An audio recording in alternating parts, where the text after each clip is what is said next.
Hi, welcome back to the chef. ഞാനിന്നിവിടെ തയ്യാറാക്കുന്നത് bread caramel pudding ആണ്. അപ്പോൾ അതിന് വേണ്ടിയിട്ട് ഞാനിവിടെ 1 കപ്പ് പഞ്ചസാര എടുത്തിട്ടുണ്ട്. ഇനി ഇതൊന്ന് മെൽറ്റ് ചെയ്തെടുക്കണം. തീ ഒരു മീഡിയം ഫ്ലെയിമിൽ വെച്ചിട്ട് നമുക്കിത് മെൽറ്റ് ചെയ്തെടുക്കാം. അപ്പോൾ ഇത് മെൽറ്റായി വരുന്ന സമയത്ത് ഒന്ന് ഇങ്ങനെ അനക്കി കൊടുക്കണം, അല്ലെങ്കിൽ ചിലപ്പോൾ കരിയാൻ ചാൻസ് ഉണ്ട്. ഇത് മെൽറ്റായി വരാൻ കുറച്ച് സമയം എടുക്കും. തീ ലോ ഫ്ലെയിമിലിടുക. വേഗം മെൽറ്റ് ആവണം എന്ന് വെച്ചിട്ട് ഹൈ ഫ്ലെയിമിൽ ഇട്ടിട്ടുണ്ടെങ്കിൽ പഞ്ചസാര ചിലപ്പോൾ കരിഞ്ഞു പോവും, അങ്ങനെ ടേസ്റ്റ് മാറിയും പോവും. പഞ്ചസാര നന്നായിട്ട് ഉരുകിയിട്ട് ഒരു ഗോൾഡൻ കളർ ആകുമ്പോഴേക്കും നമുക്ക് തീ ഓഫ് ചെയ്യണം. അപ്പം ഞാൻ മുന്നേ ഉണ്ടാക്കിയപ്പോൾ ഒരു വട്ടം പറ്റിയ അബദ്ധം എന്താണെന്ന് വെച്ചാൽ നല്ലോണം കളർ കിട്ടട്ടെ എന്ന് വെച്ചിട്ട് ഞാൻ വെയിറ്റ് ചെയ്തു. പക്ഷേ അപ്പോഴേക്കും അതിൻ്റെ ടേസ്റ്റ് മാറിയിട്ടുണ്ടായിരുന്നു, ഒരു കരിഞ്ഞ പോലത്തെ ടേസ്റ്റ് വന്നു. അപ്പോൾ ഈ ഒരു പരിവാകുമ്പോൾ പിന്നെ എപ്പോഴും ഇളക്കാൻ നിൽക്കണ്ട. ഇത് നമ്മൾ ഇളക്കണ സ്പൂണിൽ പറ്റിപ്പിടിക്കും. അപ്പോൾ കുറച്ച് നേരം വെയിറ്റ് ചെയ്യുക. ലോ ഫ്ലെയിമിൽ ഇട്ടിട്ട് തന്നെ വെയിറ്റ് ചെയ്യുക. അത്യാവശ്യം നന്നായിട്ട് എല്ലാം ഉരുകി തുടങ്ങുമ്പോൾ മാത്രം ഇനി ഇളക്കി കൊടുത്താൽ മതി. അങ്ങനെ ഇതിവിടെ നല്ലപോലെ ഉരുകി വന്നിട്ടുണ്ട്. ഒരല്പം കൂടെ ഉരുകാനുണ്ട്. ഇത് ഉരുകിക്കൊണ്ടിരിക്കുന്ന സമയത്ത് നമ്മളൊരു പ്ലേറ്റ് എടുത്ത് വെക്കണം. ഏത് പാത്രത്തിലാണോ നമ്മൾ പുഡിംഗ് തയ്യാറാക്കാൻ പോണേ അതിന് വേണ്ടിയിട്ടുള്ളൊരു പാത്രം എടുത്ത് വെക്കണം. ഞാനിപ്പോൾ ഒരുപാട് വലിപ്പമുള്ള വട്ടമുള്ള പാത്രമൊന്നുമല്ല എടുത്തേക്കണേ, ഒരു മീഡിയം സൈസിലുള്ളതാണ് എടുത്തിരിക്കുന്നത്. അപ്പോൾ പെട്ടെന്ന് തന്നെ നമുക്ക് അത് ആ പാത്രത്തിലോട്ട് ഒഴിച്ചു കൊടുക്കേണ്ട ആവശ്യമുണ്ട്. അപ്പോൾ ഇത് തയ്യാറായതിന് ശേഷം പാത്രമൊക്കെ എടുക്കാൻ പോയിട്ടുണ്ടെങ്കിൽ ഇതിവിടെ കട്ട പിടിച്ച് ഇരിക്കുന്നുണ്ടാവും. അപ്പോൾ അതിക്ക് മുന്നേ തന്നെ, ഇത് തയ്യാറാവണതിന് മുന്നേ തന്നെ പാത്രം എടുത്ത് വെക്കാൻ മറക്കരുത്. ഗ്യാസിൽ നിന്ന് ഇറക്കിയിട്ടുണ്ട്. ഇനി ഇതൊരു പാത്രത്തിലോട്ട്, ഏത് പാത്രത്തിലാണോ നമ്മൾ പുഡിംഗ് തയ്യാറാക്കാൻ പോണേ ആ പാത്രത്തിലോട്ട് ഒഴിച്ചു കൊടുക്കാം. അപ്പോൾ നല്ലപോലെ ഇത് ഒഴുകണ ഒരു പരിവാകുമ്പോൾ നമുക്കിത് തീ ഓഫ് ചെയ്തിട്ട് എടുക്കാവുന്നതാണ്.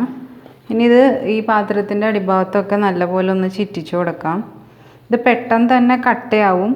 അപ്പോൾ വേഗം തന്നെ നമ്മളിത് പാത്രത്തിലോട്ട് പകർത്തി പാത്രത്തിൽ ചുറ്റിച്ചെടുക്കാൻ നോക്കണം. സമയം പോയിട്ടുണ്ടെങ്കിൽ നമുക്കിത് ഉപയോഗിക്കാൻ പറ്റാണ്ടാവും.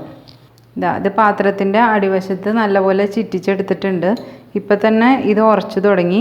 ഇനി ഇത് ഇവിടെ ഇരിക്കട്ടെ, നമുക്ക് അടുത്ത സ്റ്റെപ്പിലേക്ക് പോവാം. അടുത്ത സ്റ്റേജിൽ ഒരു മിക്സിയുടെ ജാർ എടുക്കുക. അതിലോട്ട് 2 മുട്ടയാണ് ഞാൻ ചേർക്കണത്.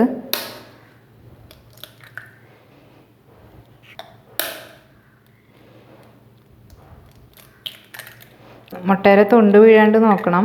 ഇനി ഇതിലോട്ട് ഞാൻ 5 ബ്രെഡ് ചേർക്കുന്നുണ്ട്. അപ്പോൾ ഈ ബ്രെഡിൻ്റെ സൈഡൊക്കെ കട്ട് ചെയ്ത് കളഞ്ഞിട്ടുണ്ട്. ഇനി നമുക്ക് ഇതിലോട്ട് ചേർത്ത് കൊടുക്കാം. ചെറിയ പീസായിട്ട് ചേർക്കാം. ഇതിലോട്ട് 1/4 കപ്പ് പാൽ ഒഴിച്ചു കൊടുക്കുന്നുണ്ട്. പിന്നെ നമുക്ക് വേണ്ടത് പഞ്ചസാരയാണ്. അപ്പോൾ ഇതിലേക്ക് ഞാൻ 2 ടേബിൾ സ്പൂൺ, വേണമെങ്കിൽ 3 വരെ ആക്കാം, പഞ്ചസാര ചേർത്ത് കൊടുക്കാം. ഇനി ഇത് ഓപ്ഷനിലാണ്. ഞാനിവിടെ ഒരു 1/4 ടീസ്പൂൺ എസൻസ് ചേർത്ത് കൊടുക്കുന്നുണ്ട്.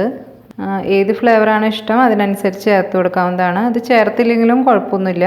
ഇത് മുന്നേ തയ്യാറാക്കിയപ്പോൾ ഒന്നും എസൻസ് ചേർക്കാണ്ടാണ് തയ്യാറാക്കിയെങ്കിലും ടേസ്റ്റ് ഉണ്ടായിരുന്നു. ഇനി ഇത് നമുക്ക് മിക്സിയിൽ നല്ലപോലെ അടിച്ചെടുത്തിട്ട് വരാം. ഇവിടെ ബ്രെഡും എഗ്ഗൊക്കെ അടിച്ചു കൊണ്ട് വന്നിട്ടുണ്ട്. ഇനി ഇത് നമുക്ക് ഇവിടെ സെറ്റാവാൻ വെച്ചിട്ടുണ്ടായിരുന്നില്ലേ അതിൻ്റെ മേളിലോട്ട് ഒഴിച്ചു കൊടുക്കാം. ഇനി നമുക്ക് ഇതിൻ്റെ മുകളിലോട്ട് അലുമിനിയം ഫോയിൽ പേപ്പർ വെച്ചിട്ട് നന്നായിട്ടൊന്ന് കവർ ചെയ്യാം. അപ്പോൾ ഇതിങ്ങനെ ഇവിടെ നല്ലപോലെ കവർ ചെയ്തെടുത്തിട്ടുണ്ട്. ഏകദേശം കേക്ക് ഉണ്ടാക്കണ പോലെയൊക്കെ തന്നെയാണ് ഇത് ഉണ്ടാക്കണേ. ഇത് കവർ ചെയ്യാൻ ഒരു കാരണമുണ്ട്. നമ്മൾ കുക്കറിൽ കേക്ക് ഉണ്ടാക്കുമ്പോൾ താഴെ ഉപ്പ് വെതറിയിട്ട് സ്റ്റാൻഡ് വെച്ചിട്ടൊക്കെയാണ് ചെയ്യുക. പക്ഷേ ഇതിവിടെ ചെയ്യണത് നമ്മൾ താഴെ വെള്ളമാണ് ഒഴിക്കുക. കാരണം കാരമലൈസ് ചെയ്തത് താഴെയാണ് ഇരിക്കുന്നത്. ഫ്രൈ പാനിൻ്റെ താഴെ വെള്ളമാണ് ഒഴിച്ചു കൊടുക്കുക. അപ്പോൾ ഇത് തിളയ്ക്കുമ്പോൾ അതിൽ വെള്ളം ആവി പുഡിങ്ങിൽ വീഴാണ്ടിരിക്കാൻ വേണ്ടിയിട്ടാണ് ഇത് വെക്കുന്നത്. ഇനി നമുക്ക് ഇത് കുക്ക് ചെയ്യാൻ നോക്കാം.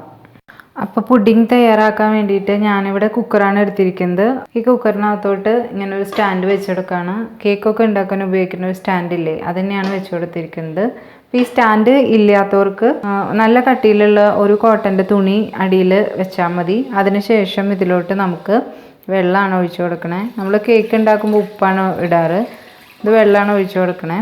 അപ്പോൾ ഏകദേശം ഒരേ നിരപ്പിൽ വെള്ളം ഒഴിച്ചു കൊടുത്തിട്ടുണ്ട്. ഇതേപോലെ തന്നെ ഇത് ഫ്രൈ പാനിൽ തയ്യാറാക്കാൻ പറ്റും. അപ്പോൾ ഇവിടെ വീട്ടിലുള്ള ഫ്രൈ പാനിൻ്റെ മൂടി നമ്മുടെ ഈ പാത്രവും വെച്ച് കഴിയുമ്പോൾ അടയ്ക്കാൻ പറ്റുന്നില്ല. അപ്പോൾ നല്ല താഴ്ചയ്ക്കുള്ള ഫ്രൈ പാൻ ആണെങ്കിൽ ഇതേ മെത്തേഡ് അതിലും ചെയ്ത് നോക്കാവുന്നതാണ്. ഇനി ഇതിൻ്റെ നടുക്കിലോട്ട് വയ്ക്കുക. എന്നിട്ട് ഇത് അടച്ചു കൊടുക്കാം. ഞാനിപ്പോൾ കുക്കറിൻ്റെ മൂടി വെച്ചിട്ടല്ല കേട്ടോ അടയ്ക്കുന്നത്. കുക്കറിൻ്റെ മൂടി വെച്ചിട്ടും അടയ്ക്കാവുന്നതാണ്. ഇങ്ങനെ വയ്ക്കുകയാണെങ്കിൽ ഇത് കാണാൻ പറ്റും. അതുകൊണ്ടാണ് ഈ ഒരു മൂടി വെച്ചിരിക്കുന്നത്. ഇനി തീ നല്ല ലോ ഫ്ലെയിമിലിടണം. ഏറ്റവും ലോ ഫ്ലെയിമിലിട്ടിട്ട് നമുക്കൊരു 20 മിനിറ്റ് കഴിയുമ്പോൾ ഇത് ഓഫാക്കാവുന്നതാണ്. അപ്പോൾ നമുക്കിനി വെയിറ്റ് ചെയ്യാം. തീ ഓഫ് ചെയ്തു.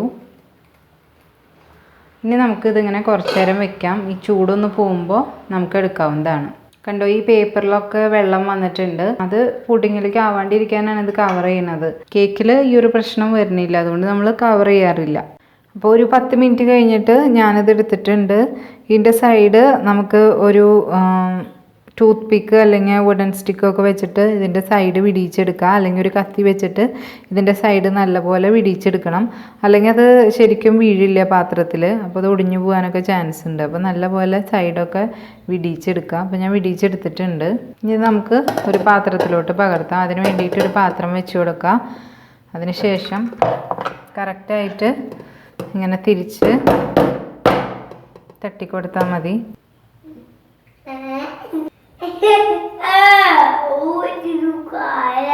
എൻ്റെ മോൻ്റെ സന്തോഷമാണ് കേൾക്കണത് ഇത് കണ്ടപ്പോൾ. അവൻ അപ്പുറത്തിരുന്ന് കാണാണ്. അങ്ങനെ നമ്മുടെ ടേസ്റ്റി ആയിട്ടുള്ള ബ്രെഡ് കാരമൽ പുഡിങ് ഇവിടെ റെഡി ആയിട്ടുണ്ട്. അപ്പോൾ പെട്ടെന്ന് വിരുന്നുകാരൊക്കെ വരുമ്പോൾ നമുക്ക് തയ്യാറാക്കി കൊടുക്കാവുന്നതാണ്. ഇത് വേവിക്കാനുള്ള സമയം ഒഴിച്ചാൽ ബാക്കി പെട്ടെന്ന് തന്നെ നമുക്ക് തയ്യാറാക്കിയെടുക്കാം.